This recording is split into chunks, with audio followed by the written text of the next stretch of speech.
It's morphin' time. Pterodactyl. Hi there, this is Datila with Rangers of Wrestling bringing you the It's Wrestling Time post show. And for tonight, I will be reviewing AEW Dynamite. First off, I want to apologize for not going live tonight. I am a little under the weather, as you can tell by my voice.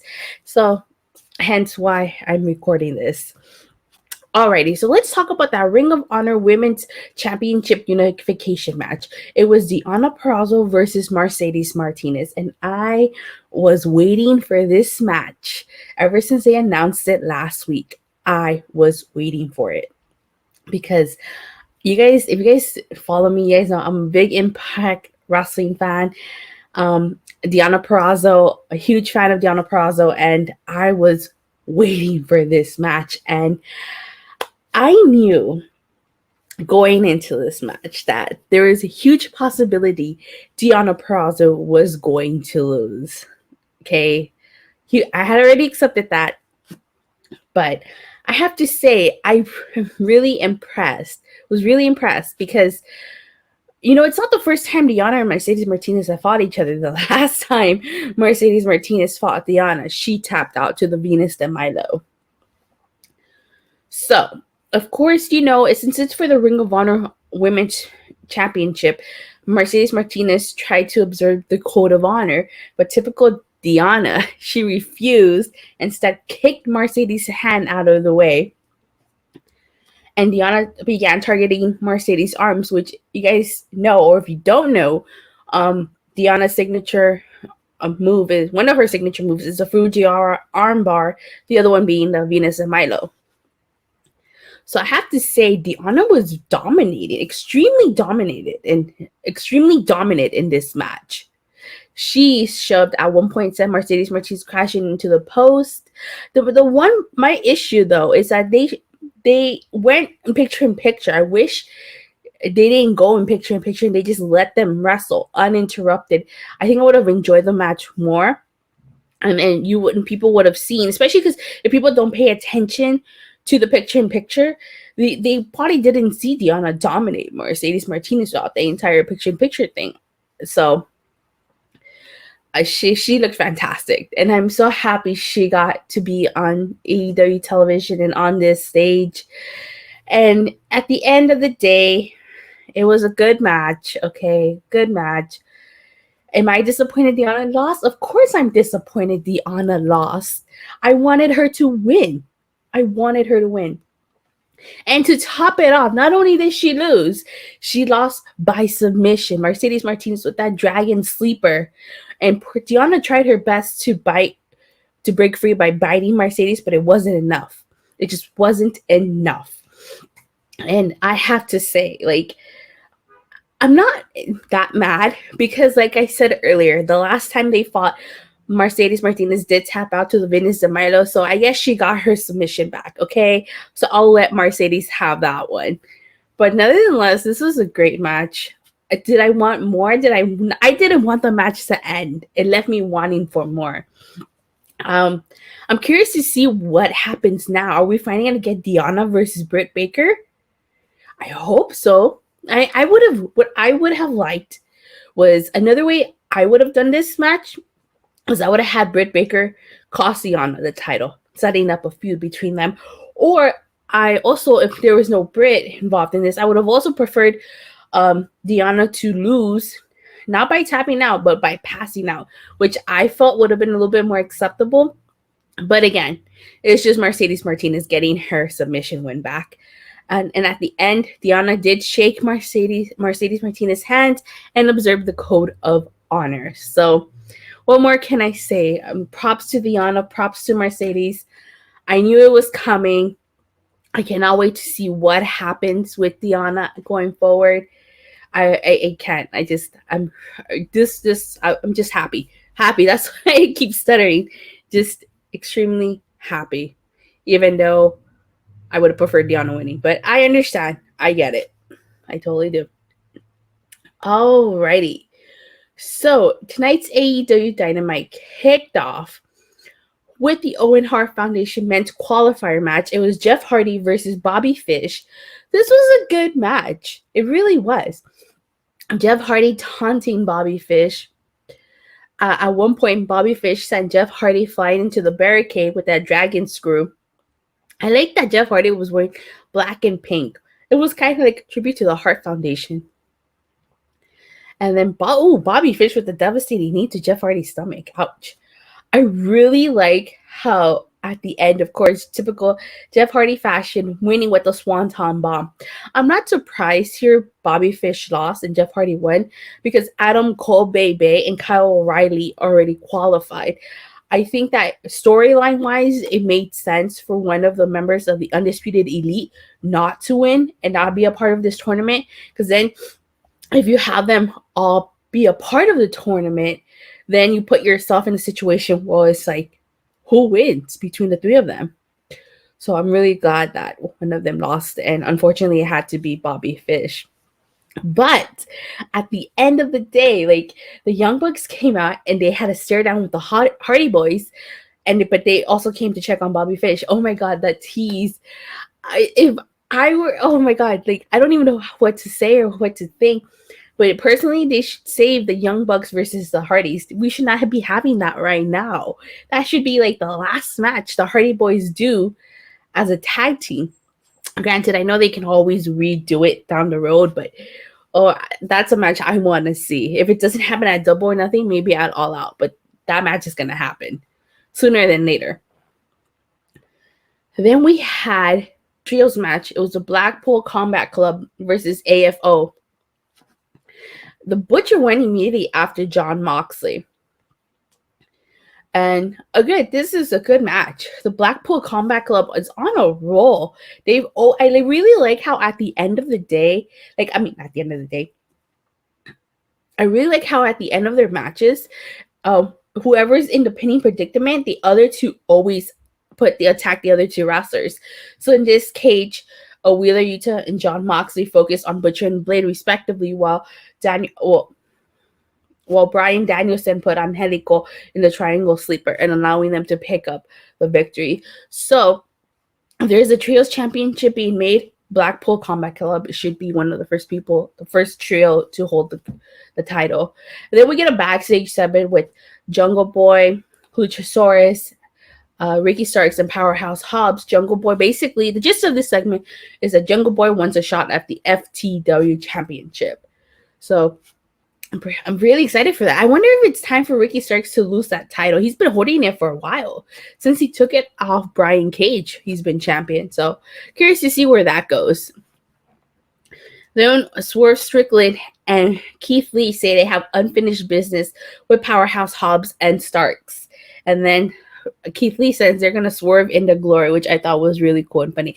All right, this next match. This is another match I was looking forward to. Okay, so over the last, week or two, MJF teased Wardlow's opponent. He said this person was 7 feet tall, and you can't teach that. I immediately was like, it's W. Morrissey.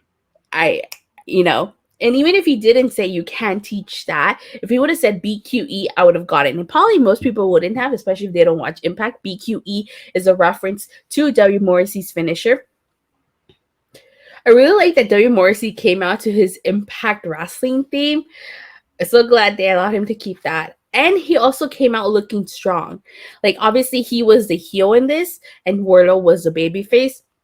The crowd was definitely behind Wardlow. They kept chanting, Wardlow, Wardlow. Now, in Impact Wrestling, W. Morrissey is a babyface.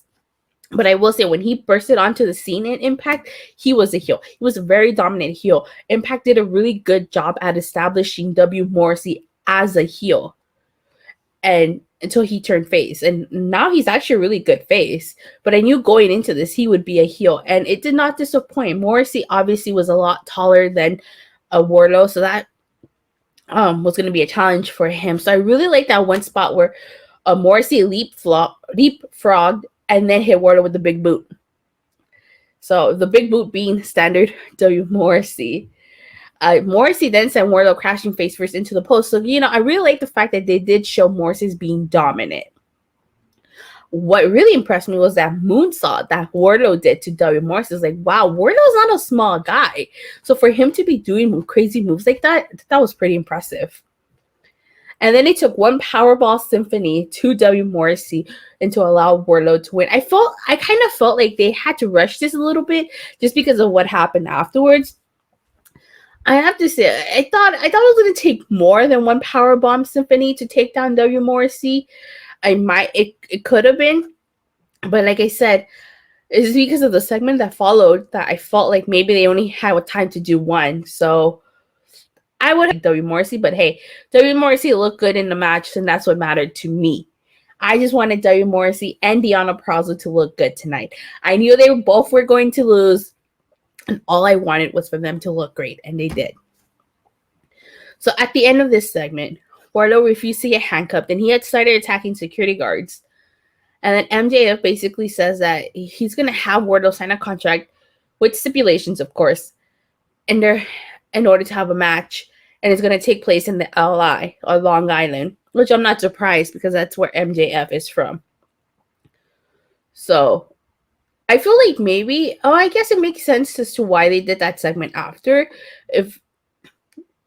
Because they wanted to just get it out of the way. That's what they was building towards anyway. So it makes perfect sense. But I really wanted that match to go on longer.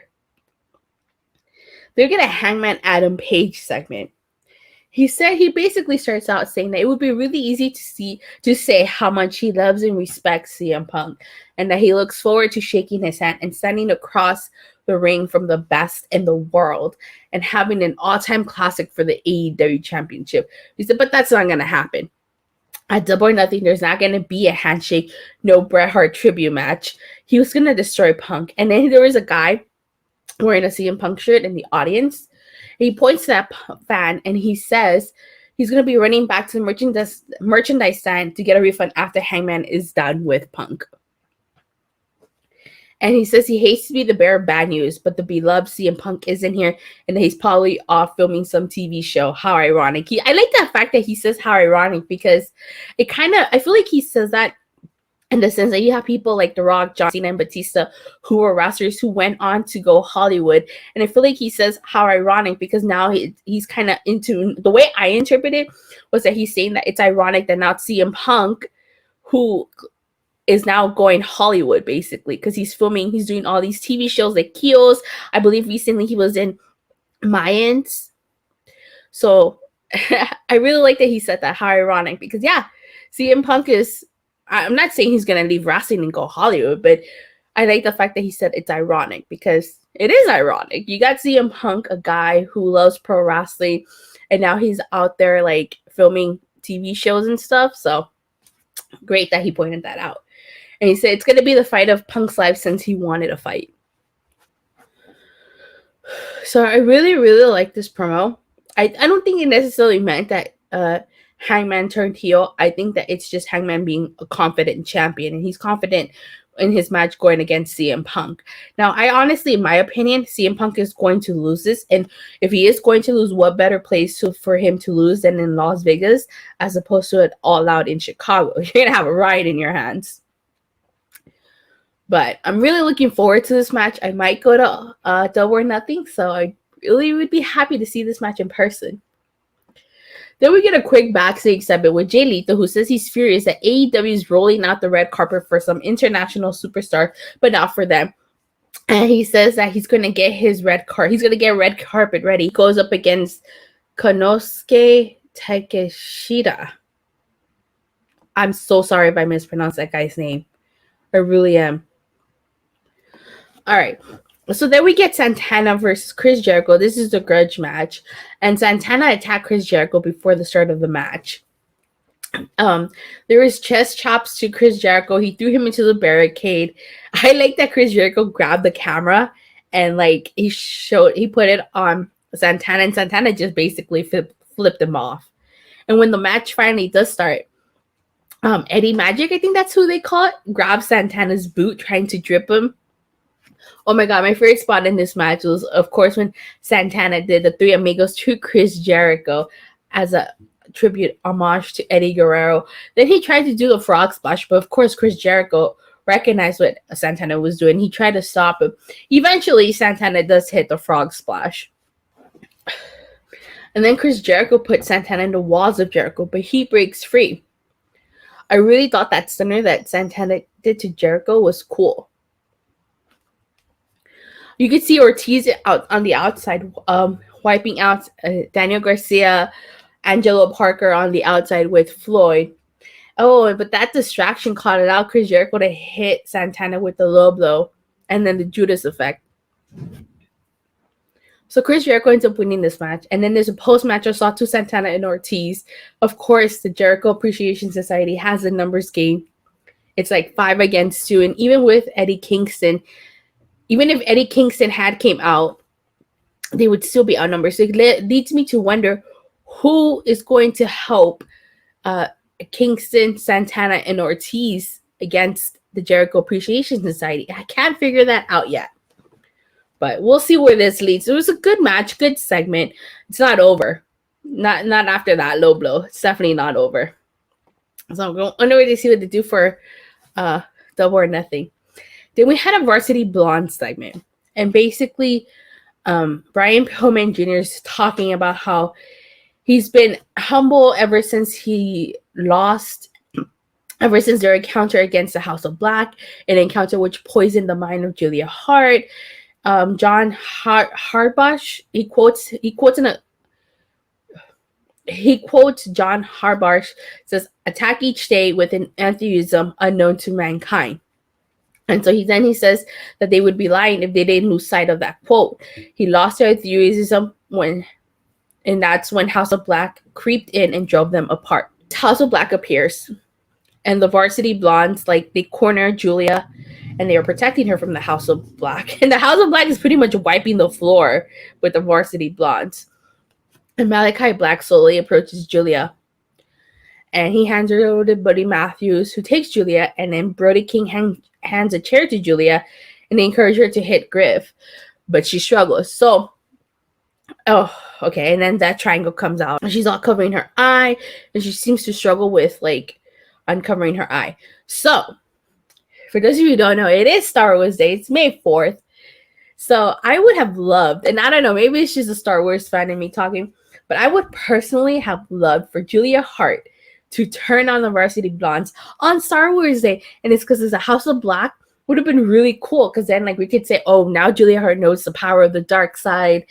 And it would just, in my opinion, it would just been really cool to do it on Star Wars Day to top it off. Like, she turned heel, joined the House of Black, the dark side, on Star Wars Day. How freaking cool would that have been? But again, I don't know where they're gonna go from here. I don't know if she's still going to join. She seemed to kind of struggle a little bit, kind of like an internal struggle between turning on the Varsity Blondes and joining House of Black. So curious to see where this leads. Then we get the Owen Hart Foundation men's qualifying match. It's Fenix versus Dante Martin. This match was awesome. This match was amazing. Like, I like that one spot where both men land on their feet after doing like a moonsault. I mean, Fenix and Dante Martin have just great chemistry. I would not mind seeing another match between them. I mean, this match kept me glued to my screen. That's how good it was. I did not even know it. This was like, I didn't even know this was a match I needed to see. And believe me, it did not disappoint. I mean, I've been impressed by Dante Martin since he bursted onto the scene. And just Fenix overall is a great athlete. So their styles really mesh, and impressive match. Like, seriously, they need to run this match back eventually. And then we found out that, okay, so they show the brackets for the Owen Hart tournament, and we found out there's going to be a Joker going up against Samoa Joe. So I wonder who that could be, because it's like, okay, so if there's a Joker, it means someone's debuting. So they're either going to debut and win against Samoa Joe, or they're going to debut and lose against Samoa Joe. And I guess the question is who? If it's someone like maybe like Johnny Gargano or Cesaro, someone like a big name or something, I can see Samoa Joe losing. Maybe it could be someone from New Japan who debuts, to kind of promote the Forbidden Door, since it is in June. The people I can think of, Johnny Gargano, Cesaro, trying to think who else. Maybe Máscara Dorada. I'm just trying to name people off the top of my head here. Yeah, those are the only three I can think of. But actually, the only to see debuted against Samoa Joe. I see if it's gonna be maybe somebody who, damn, if Kevin Owens wasn't in WWE, I would have said Kevin Owens. But I don't know. I guess I have to wait and see. Now I'm intrigued because it's like, who's gonna debut? And is Samoa Joe gonna win? Is Samoa Joe gonna lose? I guess we have to wait and see. Then we get a Thunder Rosa segment, who says that everybody here has a story to tell, and hers is full of good guys and bad guys. So she's fought hard to defend and retain against Nyla Rose in Texas. And she came to AEW with no expectations and carried a heavy weight for a long time. And she was able to help and elevate the women's division that a lot of people still continue to criticize. And she's la mera mera. And she says she would drive 8 hours to see this person in Mexico, someone who inspired her. And it's none other than Serena Deeb.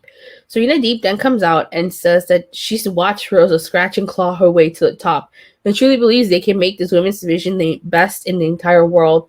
But the best women's wrestler needs to be champion, which you could tell offends Thunder Rosa because she says that is she not the best? And then Deeb, she says that suggests that you are the best, is what everyone knows, but doesn't want to say that Serena Deeb, this is Serena Deeb talking, that she's on another level, and it's about time that she has a championship to show it. And Serena Deeb bets places a bet that Thunder Rosa will have the shortest reign in history. Now I have to say, I'm looking forward to this match. I really am.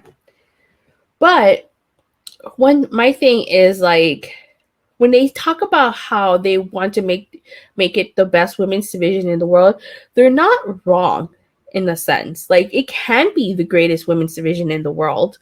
But the thing is, it's the booking. You can have the talent all you want. You can have the best talent in the world. You have Thunder Rosa, you have Serena Deeb. But the problem is the booking. It's always been the booking.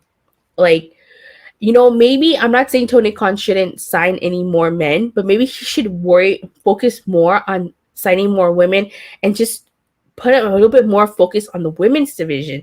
Like today, you had one match, and that was for the ROH Women's Championship. You had a backstage segment with Britt Baker and Ruby Soho and Toni Storm. It was just a small little segment. And you have this segment with Thunder Rosa. Why can't you have one more match? Why is it always just a match and a segment? Why is it never two matches and a segment? You know, they need to put a little bit more focus on the women's division. Otherwise, there's no point of them having all this talent. You know, Thunder Rosa is amazing. Serena Deeb is amazing. It's just they just need to work on improving the women's division.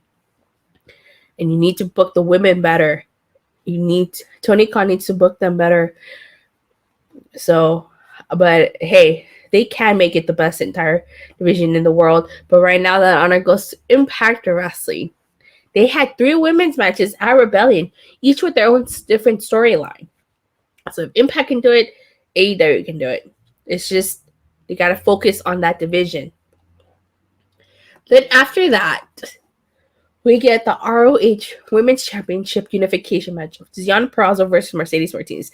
I already talked about this in the beginning, but just to kind of recap what I said, I was really excited for this match. This was a match I was looking forward to the most. Like, I'm a big fan of Deonna Purrazzo. You guys know I love Impact. It's my show. And I knew going into this match, Deonna Purrazzo was going to lose. I just wanted her to look good in defeat. And she did. Would I have preferred Deonna to tap out? No, I would have preferred either a clean pinfall finish or Deonna passing out instead of tapping out. But I understand why she had to submit, because the last time Mercedes Martinez and Deonna Purrazzo fought, Mercedes Martinez did tap out to the Venus de Milo. So it makes sense that Deonna tapped out. You know, Mercedes got her submission back. So that being said, this was a good match. Overall, great show of AEW Dynamite top to bottom. You know what? This is a great show overall. I would have given this a Ty Dillinger, but I'm going to go ahead and give this a 9.5 out of 10 just because in my personal opinion, I wanted to see Julia Hart turn. And this is Star Wars. It would have been a great opportunity for her to join the dark side, so to speak. But also, too, you know, the one thing that worried me about this episode was Morrissey and Deonna Purrazzo. I knew they were going to lose. I just wanted them to look good in defeat while doing so. And I think that they did look good. Again, not too happy that Deonna tapped out. I understand why she did. But needless to say, good match, good performance. I wish the match would have been longer. Commentary kept teasing, oh, we're going to stay here if we need to. And for me, Dynamite ends at 7 p.m. So I thought, I was like, oh my God, this match is going to go on at least another 10, 15 minutes. And it didn't. It ended right at 7. I wish it would have been longer. Granted, it just also annoyed me that the fact that you really didn't get to see Deonna. Like it annoyed me that most of Deonna's dominating moments in the match were in picture. I really wish they wouldn't have done that. Episode, fantastic showing by Deonna and by W. Morrissey. Oh, I cannot wait. I really hope we do get Britt versus Deonna in the future. And now that Deonna is no longer the champ, I wonder if this means she's going to be put into the Impact Knockouts title scene. So, but with that being said, please don't forget to like and subscribe. Make sure you hit that bell so you get notified whenever I go live or release a new video. And as for tomorrow's Impact, I will probably just record and upload again. So if I don't see you guys tomorrow live, I'll see you guys on Friday. But until then, it is Star Wars Day. Have a happy Star Wars Day. Rocking my Empire Strikes Back t-shirt. So may the 4th be with you. And have a great night, you guys. Bye.